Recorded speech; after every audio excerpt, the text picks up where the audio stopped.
Iran unveiled its first domestically made hypersonic ballistic missile during a ceremony, according to state news agency IRNA. The missile, named Fateh, was presented during a ceremony attended by President Ibrahim Raisi and commander of the Islamic Revolutionary Guard Corps (IRGC). The missile can reach a top speed of 15,000 km per hour. The precision-guided Fateh hypersonic missile has a range of 1,400 km and it is capable of penetrating all defense shields, said Amirali Hajizadeh, head of the IRGC's aerospace force. Iran has over the years developed an advanced missile program in order to give itself strength in depth and in order to compensate for deficiencies in other areas. But Tehran has often been accused by military analysts of exaggerating its military capabilities, and until the missile is tested, it is unlikely its capabilities can be confirmed. The long-feared destruction of the Nova Kakhovka Dam became a reality this week as hundreds of people were evacuated along the southern stretch of Ukraine's Dnieper River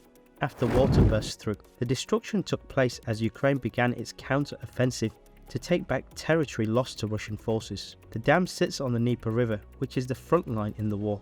The dam, built in 1956, supplies water to both the Kakhovka hydroelectric power plant as well as Europe's largest nuclear power plant, the Zaporizhzhia nuclear power plant.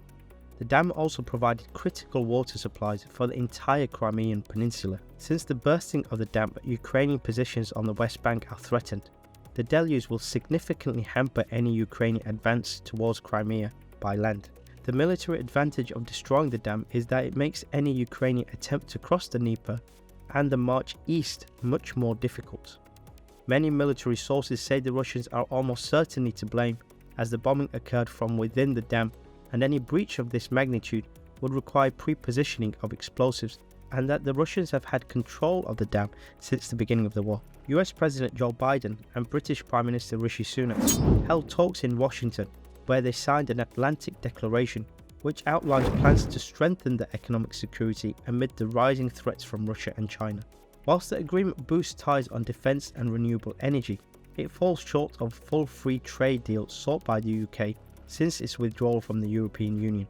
Under the new economic framework, the US and the UK resolved to partner to build resilient, diversified and secure supply chains and reduce strategic dependencies on countries such as China and Russia. Both leaders hailed their commitment to work together on regulating artificial intelligence, with Biden calling the myriad challenges posed by emerging technology staggering. Sunak sought to position his country as a leader in the emerging race to address rapid AI developments, a goal that some say is undermined by its EU exit. The UK Prime Minister has been trying to position the UK as a leader in the post-Brexit world, with close relations with the US, but the fact a free trade deal was not struck shows what the US thinks of the UK.